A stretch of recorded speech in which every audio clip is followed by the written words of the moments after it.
Ada seorang pengusaha besar berumur sekitar 65 tahun. Terkenal, asetnya tidak lagi terhitung. Satu hari pengusaha kita ini bertemu dengan seorang teman wartawan. Terjadilah dialog. Sang wartawan bertanya kepada pengusaha kita, "Pak, umur Bapak berapa tahun?" "Umur saya? Iya, paling sekitar 7 tahun. "Loh, 7 tahun? 7 tahun. "Anak Bapak berapa orang?" "Satu." "Satu saja?" "Satu saja." "Harta Bapak berapa banyak?" "Ya, paling sekitar 10 sampai 15 juta rupiah saja." Teman wartawan berkata, "Pak, kenapa Bapak berdusta? Bapak orang terkenal, pengusaha besar, punya biografi. Kami tahu umur Bapak 65 tahun. Kenapa Bapak bilang 7 tahun? Anak Bapak pun banyak. Kenapa cuma bilang 1? Harta Bapak, aset sudah tidak ternilai. Kenapa Bapak bilang cuma 10 sampai 15 juta rupiah saja?" Senyum agak getir, sang pengusaha menjawab, "Kau benar, Nak. Umur saya kalau jumlahnya sih memang 65 tahun. Tapi dari 65 tahun umur saya itu, rasa-rasanya baru 7 tahun yang ada artinya di sisi Allah. Baru 7 tahun sujud saya benar. Baru 7 tahun saya laksanakan perintahnya, saya tinggalkan larangannya. Sisa umur yang lain habis kelabu warnanya, penuh dosa dan keingkaran. Saya katakan umur saya coba 7 tahun. Anak, kau juga tahu anak saya banyak. Tapi dari sekian banyak anak ini, rasanya cuma 1 yang akan jadi buah hati, belahan jantung, pelanjut cerita, penerus sejarah, anak soleh yang akan mendoakan orang tuanya. Yang lain susah diurus anak saya itu." "Oh gitu toh." "Iya." "Mengenai harta, Pak, kau juga benar. Harta saya, aset saya sudah sulit dihitung lah. Pabrik di mana-mana, di tiap bank hampir ada deposito saya. Tapi dari sekian banyak harta itu yang saya ingat, baru sekitar 10 sampai 15 juta yang saya belanjakan di jalan Allah. Saya sumbangkan masjid, saya bantu pesantren, saya bantu yatim piatu. Dan itu yang akan jadi milik saya yang sebenarnya. Yang akan saya bawa menghadap Allah. Saya bawa ke alam kubur. Yang lain akan jadi rebutan ahli waris sesudahnya." Jangan-jangan orang tua tadi adalah kita-kita ini. Jangan-jangan kita-kita ini adalah orang tua tadi. Tapi yang pasti, jangan sampailah kita seperti orang tua tadi itu. Dari sekian banyak umur yang diberikan, berapa yang punya nilai di sisi Allah?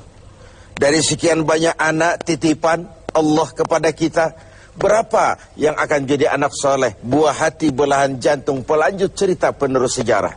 Dan dari sekian banyak harta kita, berapa yang sudah kita belanjakan di jalan Allah, yang artinya akan jadi milik kita yang sebenarnya? Banyak ketidakadilan yang terlepas dari pengadilan dunia. Sering orang-orang yang berbuat kebaikan tidak mendapat perlakuan yang pantas di dunia ini. Sering kehidupan jadi rancu. Yang benar dikhianati, pengkhianat dibenarkan. Yang tuntunan dijadikan tontonan, yang tontonan malah dijadikan tuntunan. Untunglah ada akhirat. Bukan sekedar melepas diri dari ketidakberadayaan kita menghadapi sistem. Tapi cermin bahwa tidak satu ketidakadilan yang bagaimanapun kecilnya yang terlepas dari pengadilan dunia akan terlepas juga di pengadilan akhirat nanti. Inilah keadilan. Karena itu pada jumpa kali ini saya ingin menyampaikan sebuah hadis tentang apa yang harus kita pertanggungjawabkan di hadapan Qadhi Rabbul Jalil nanti. Sebuah hadis menyatakan, "Lan tazula qadama 'abdin yaumal qiyamah hatta yus'ala an arba'i khisalin. Besok di hari kiamat tidak akan bergeser telapak kaki seorang hamba sebelum ia dimintakan tanggung jawab terlebih dahulu tentang 4 persoalan. Apa yang 4 itu? Pertama, an umrihi fima afnahu. Umur yang diberikan kepadanya akan dimintakan tanggung jawab kelak. Di mana umur itu dihabiskan? Diberikan umur 30 tahun kah, 40 tahun, 50 sampai 70, 100 bahkan. Sejak kita akil balik sampai ajal datang merenggut nyawa, di mana umur itu dihabiskan? Kita sering main-main, padahal waktu berjalan terus. Kita sering lalai dan lupa, padahal malaikat maut tidak pernah lalai dan lupa. Seorang Nabi Yakub alaihissalam, seketika akan ajal, beliau menanyakan, kalau saya ajal kenapa tidak diberitahu lebih dahulu? Kata malaikat maut, sudah diberitahu. Loh, bagaimana caranya diberitahu?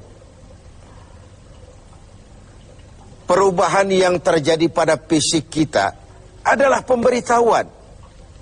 Uban yang bertabur, mata yang mulai lamur, pendengaran yang mulai kabur, itu semua pemberitahuan agar kita mawas diri. Umur akan dimintakan pertanggungan jawab, di mana umur itu dihabiskan. William Shakespeare memang pernah bilang, waktu hidup itu singkat.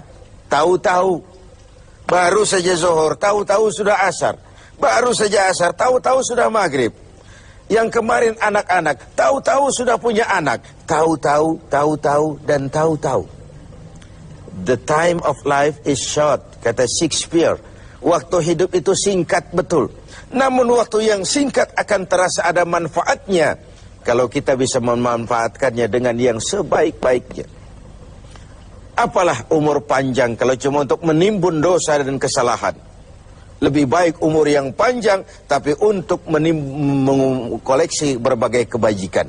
Inilah makna ucapan Nabi, khairukum man tala umruhu wa hasuna amalu. Yang terbaik di antara kamu orang yang panjang umurnya dan banyak juga kebaikannya. Umur ini yang sering kita berleha-leha menghabiskannya untuk sesuatu yang tidak punya nilai, kelak akan dimintakan tanggung jawab di hadapan Allah Azza wa Jalla. Lalu yang kedua, wa an syababihi fima ablahu. Masa muda, pernah diberikan umur muda, di mana dihabiskan umur muda itu? Hura-hura atau untuk sesuatu yang bermanfaat? Dahulu ada seorang selebritis lah kalau zaman kita sekarang. Namanya Ibrahim bin Adham. Namanya Malik bin Dinar. Namanya saja sudah Malik bin Dinar, Raja bin Uang. Hidupnya jet set. Satu malam dia mengadakan pesta di rumah mewahnya. Datang seorang pengemis, bertanya kepada penjaga pintu, siapa yang punya rumah ini? Bos saya. Iya, Malik bin Dinar. Oh, orang kaya? Orang kaya. Selebriti? Selebriti. Dia hamba apa orang merdeka? Dia orang merdeka. Kalau hamba bagaimana bisa pesta sehebat ini? Orang tua itu senyum lalu bilang, sampaikan kepada bosmu Malik bin Dinar, dia memang orang merdeka. Kalau dia hamba bukan seperti ini pekerjaannya. Dia orang merdeka. Dilarang tidak terlarang, dicegah pun tidak tercegah. Merdeka dia memperturutkan hawa nafsunya. Kalau dia hamba Allah, bukan begini pekerjaannya. Menghabiskan waktu untuk pesta, hura-hura, sesuatu yang tidak ada gunanya. Ini disampaikan kepada Malik bin Dinar, dia tercenung mendengar orang tua yang misterius itu. Malamnya dia bermimpi kiamat datang. Dia akan masukkan ke dalam neraka. Karena itulah lalu dia bertobat dan kemudian menjadi ahli sufi yang terkenal, Malik bin Dinar. Masa muda akan dimintakan tanggung jawab. Yang ketiga, wa an ilmihi maza amilabi.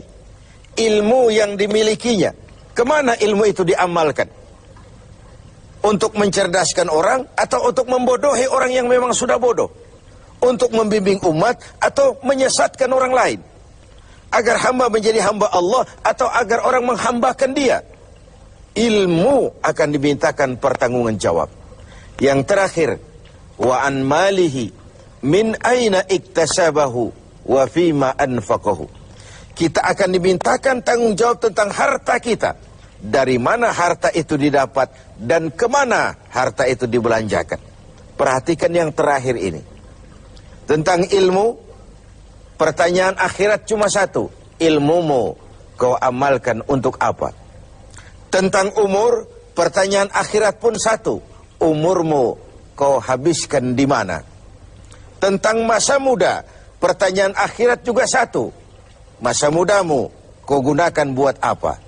Tapi khusus tentang harta, pengadilan akhirat bertanya dua. Hartamu kau dapat dari mana dan kau belanjakan kemana? Dari mananya dan kemananya? Kadang didapat dari cara yang benar, tapi dibelanjakan untuk yang tidak benar.